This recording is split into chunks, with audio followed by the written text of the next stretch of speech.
Should I close the door? You can do whatever you want to do. It's your show. Oh, yeah, I just turned off welcome, my folks. Bluetooth. Now what happens? Oh, Jesus. That's it. All right. You guys ready for this? It's very stressful.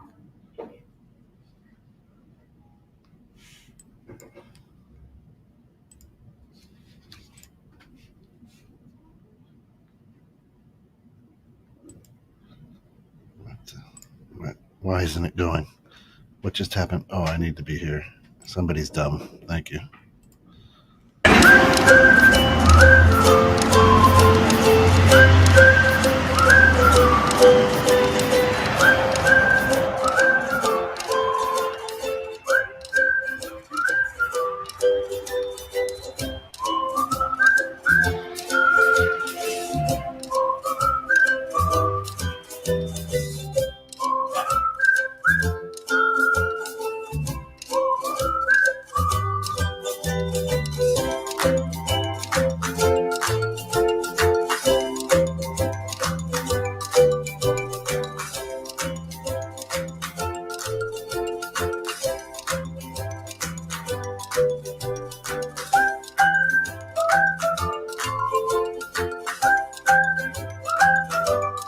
Welcome to 216 The Net.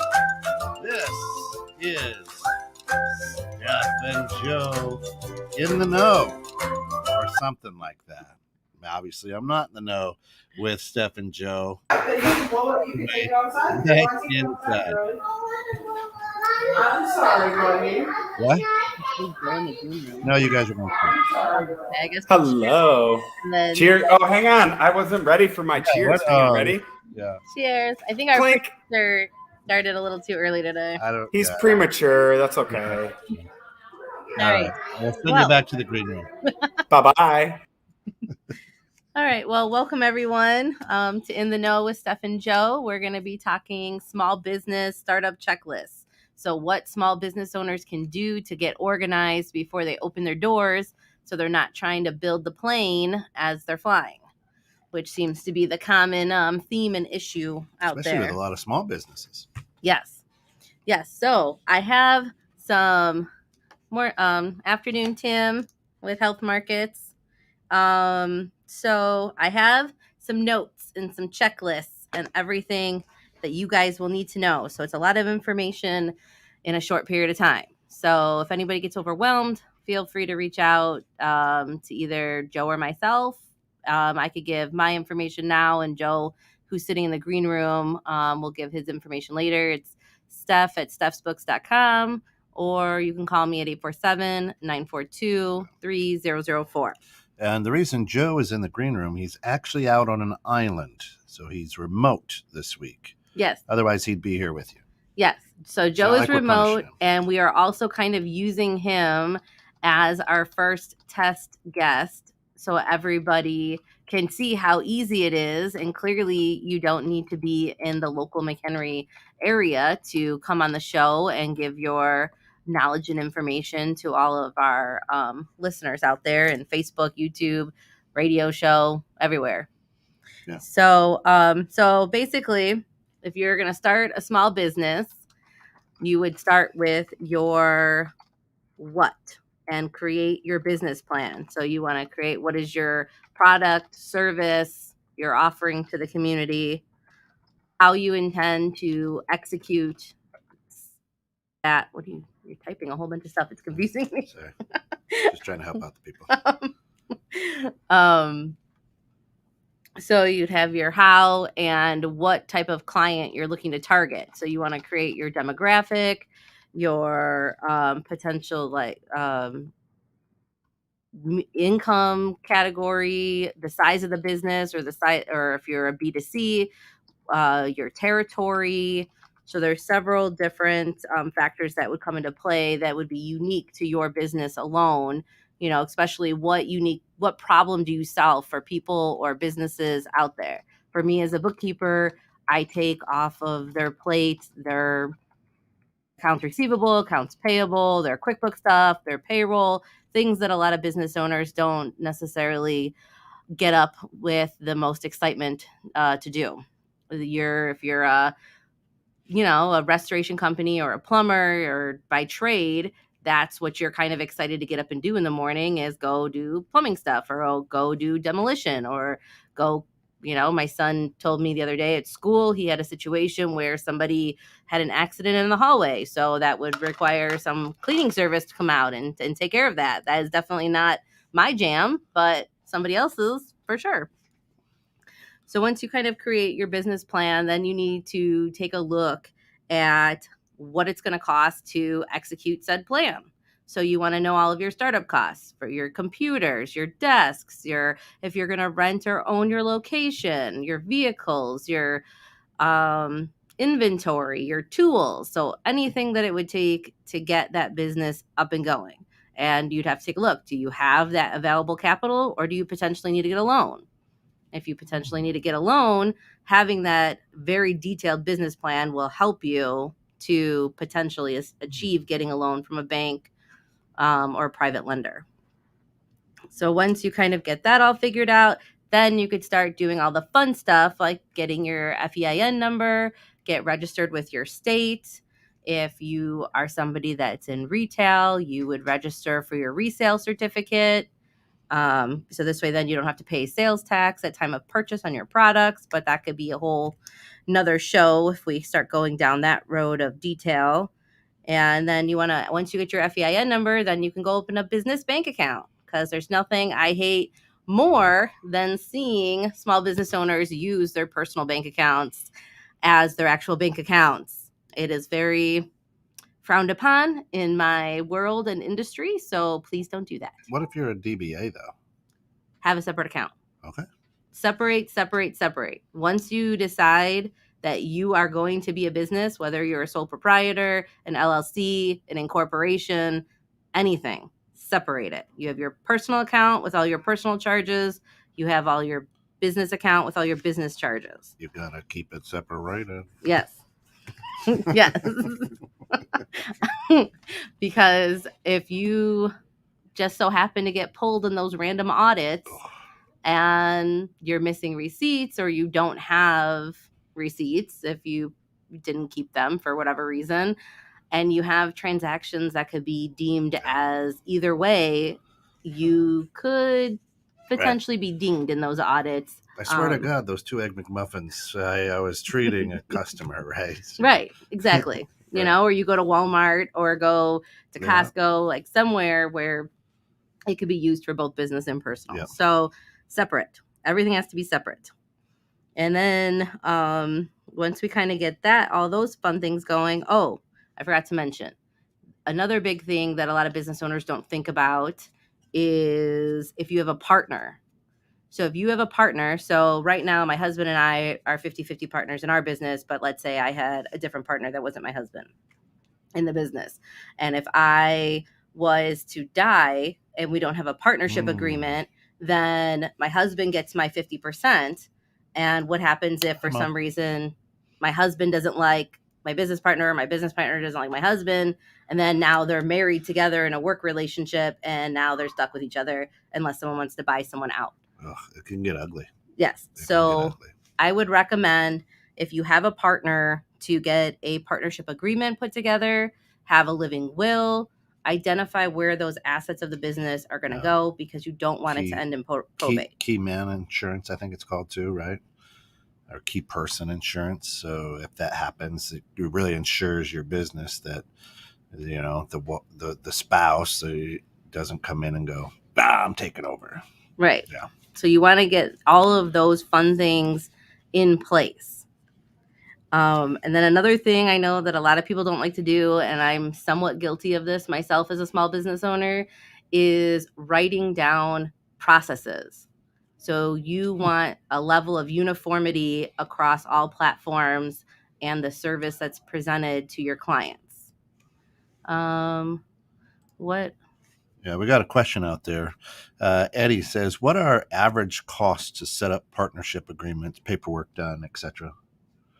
It would kind of vary because you'd have an attorney set up your agreements and things like that. So it would kind of be whatever their going rate is. Kind of goes by state, kind of goes by the type, if it's an S corp or if it's a LLC or things like that. The costs will vary state to state and types of business. Well, because like we had an attorney draft up our like contract, and that cost us I think $1,200 for an attorney to draft up our contract, and it's all in legal jargon, and I personally never really read it, but protects you. That's right.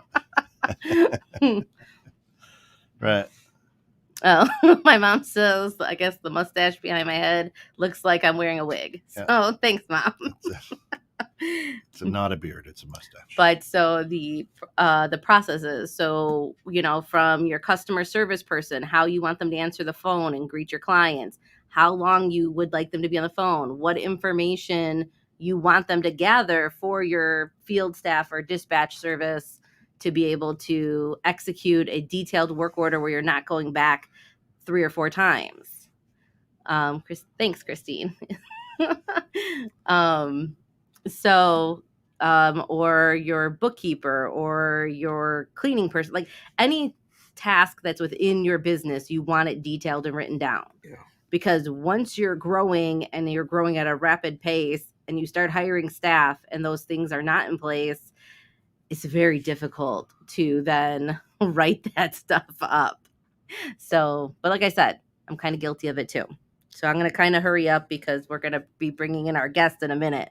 So, in conjunction with that, you want to create as a business owner a job board with all of the different tasks and duties that could be laid out within your business, and identify which ones you would like to offload as soon as possible, given, your growth and your financial ability. So like your marketing or your bookkeeping or your CFO services, or if you don't want to be the direct person involved with your staff, maybe a CFO or operations. So is that a COO?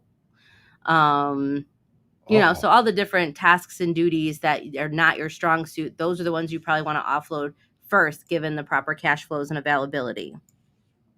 What does Tim Santos say? Where can I find the Bone Throne? Oh, the Bone Throne is at Home Depot. If you would like to go check it out. It's like $200. You as a small business owner would also, I want to identify your right client. So who is your ideal client? Who is your right client? The same way you want to identify who is your right employee and who, is going to propel your business since they are on the front line. So I think, and then after that, you can start the fun stuff like marketing, your website, business cards, and start selling. And then from there, get your numbers in line and start going as a business owner. So that's kind of as fast as I could execute. That was a lot of information. It's a quick download. So hopefully nobody is scrambling. Yeah, scrambling. I guess if you need a shot, take a moment. Because now we're going to bring in Joe from Restoration One, and we're going to interview him as a small business owner that I know has completed every item on this checklist, and he's going to tell you how he did it and how it worked. What do you remember about you? Welcome in, Joe. What happened to Joe? Thank you, Tim.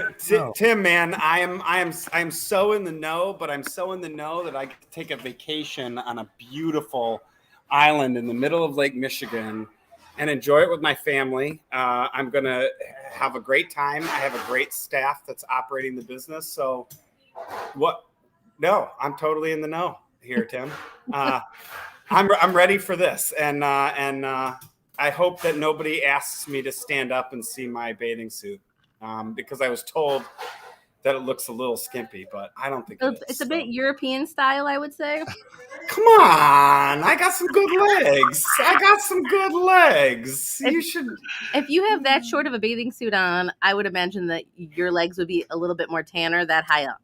They should be, but my wife just bought me this bathing suit, so you may not see that.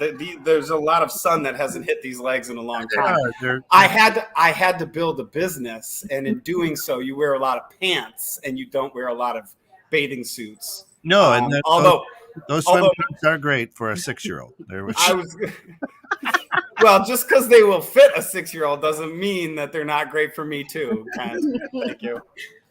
So, okay. So Joe, when Yes. you and Carrie decided that you guys wanted to get out, well, when you decided you wanted to get out of insurance and you wanted to open up a small business, what are some of the things that you guys looked at? Because I know ultimately you guys decided on opening a franchise and going that direction versus going a corporate Correct. direction. Correct. So we both looked at our big thing was, so I was a sole income provider for our family, and so we needed something that if we were going to do it, we needed it to provide what I was providing right away, or as close as we could. We had a nest egg, and that was one of the things that we knew we had to plan for was if we're going to start a business, it doesn't matter what it is, you have to plan on maybe a couple years of zero income, a few years even possibly of zero income to just reinvest back into that business. So one of the things we looked for right away was ramping up our business, being able to take that business from, zero infant starter to something that's making us money and being able to provide for us as fast as possible. One of the big things that obviously is very poignant and comes out very quickly is the fact that franchises have a brand created already. They have some kind of formula. If they're successful, they should have a formula for success and a way for you to do things. And then other things are support groups, leaders that are in the industry that know exactly what they're doing, so you can fall back on them for knowledge, business information, those kind of things. Some franchises do offer that national accounts type support, which is, could land you a very big job in your industry just based on being plugged into a company that is nationwide known. There are several, everybody out there in their industry knows a franchise that is their rival, their competitor, because those guys, get national accounts, they get the feed, they get the lead generations, those type of things. So, one of the downfalls that we found to franchises that wasn't quite, along the lines of what a startup of your own business would be, royalties. We obviously have to pay royalties. That's something to consider, and definitely understand what you're getting into. You have to sign your FDD. That's your franchise disclosure agreement, to the FDA, FDD. I don't know, remember what the acronym is, but you also have to sign that and maintain it. One of the things that might be a stipulation is maintaining your vehicles with a certain wrap and a certain this and a certain that and yada, yada, yada. That all costs a lot of money. So that is a negative that definitely adds to your expenses and can drag you down. The other thing is, obviously, everybody knows if you buy into a franchise, you can only expand so much before you run into somebody else that's bought into that franchise and owns that territory. So a few of the negatives to look out for, but if you find the right franchise, my wife and I found one that was very new, very young, and had an aggressive outtake. And so we were able to run with that and enjoy the benefits of what that franchise offered us right away. So. And then with being in a franchise, do you guys, when a territory kind of is potentially going to become available, with you being already established in the franchise, do you guys get first dibs, or does the general public get first dibs? That just depends on your contract. So our contract kind of gives us a little bit of, it's very little for us, but we have made great friends and, professional relationships with the people that run corporate, because we came in when our franchise was less than 100 franchisees. We're well over 300 now. So we were, known. We got to know the owners and the people running this franchise before. So if we do say, hey, we want this spot, can you please make sure that we have first rights or whatever if somebody comes, and they won't say it in writing, but they definitely have helped us out in certain parts. That being said, also, somebody's buying in, it's a human being.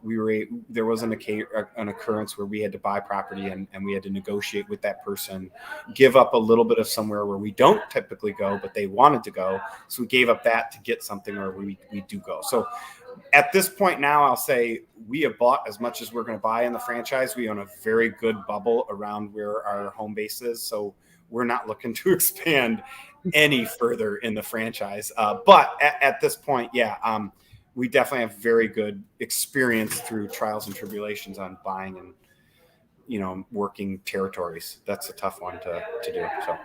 About how long would you say that you guys kind of did your research and due diligence on what's involved with everything? But how long did it take you before you went and registered and pulled the trigger?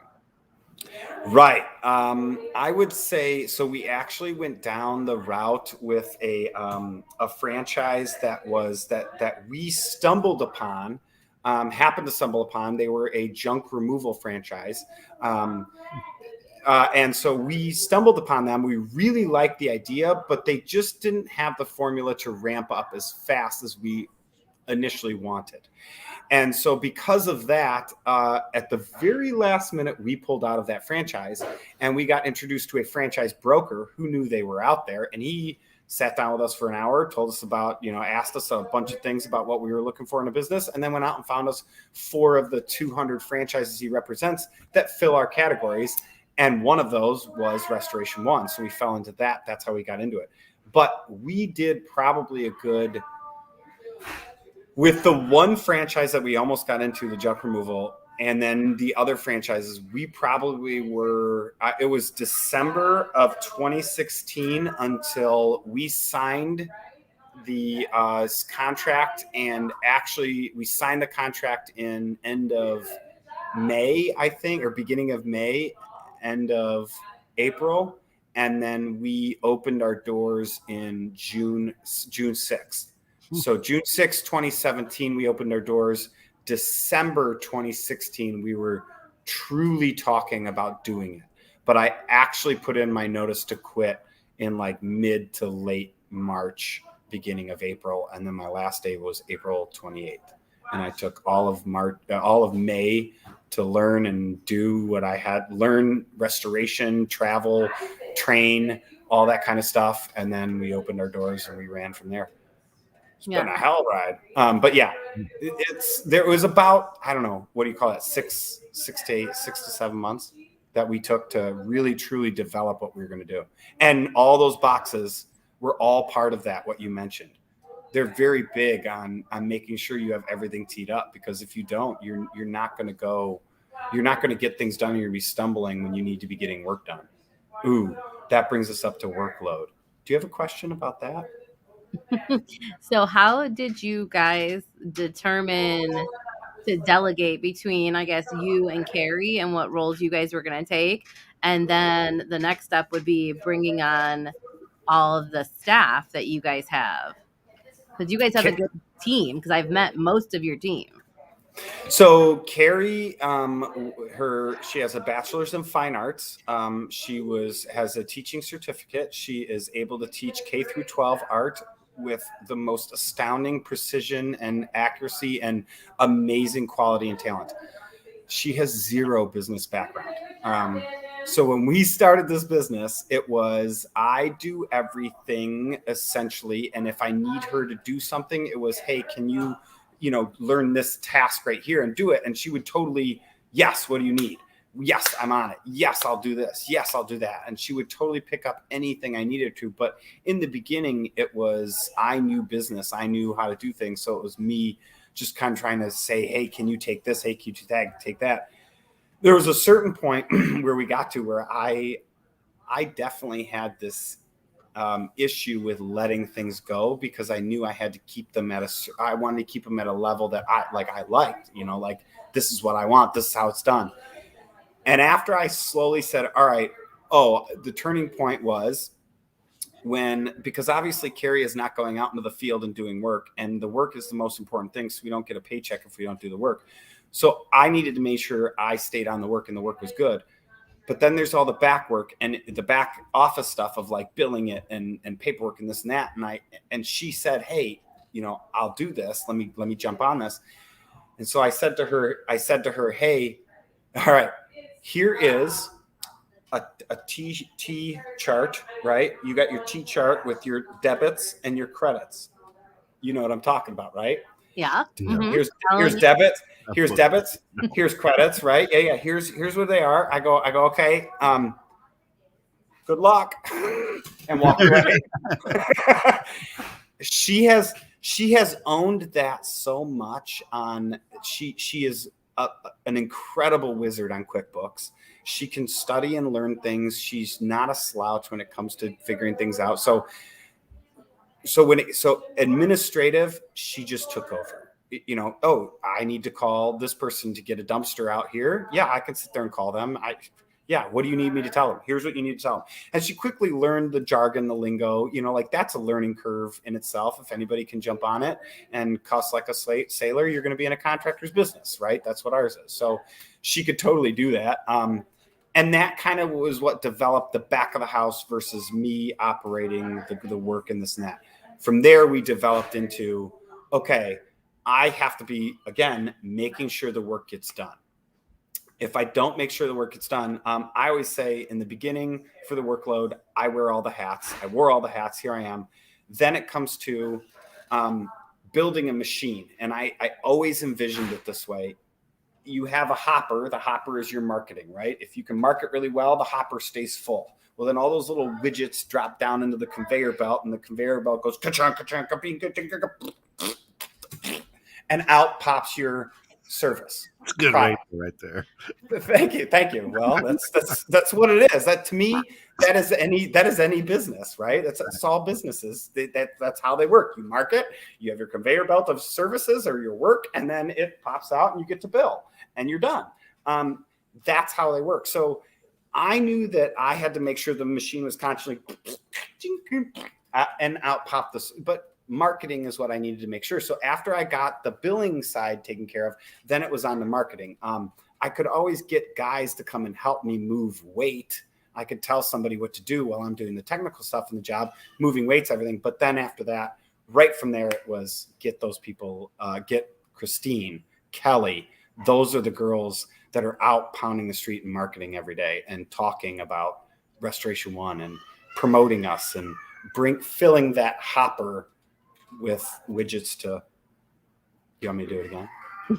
Well, so with marketing, how do you guys, which is very important, how do you guys track where your leads and sales are coming from so you know what to keep investing in, what to maybe pull back on? Because I know that that's a very difficult thing for some business owners to wrap their head around too. Yeah. So like for that, a good CRM works well. I'll say we don't have one right now. We track it all based on, following through. Carrie follows up. It's one of the things that we are very weak on and need to improve on.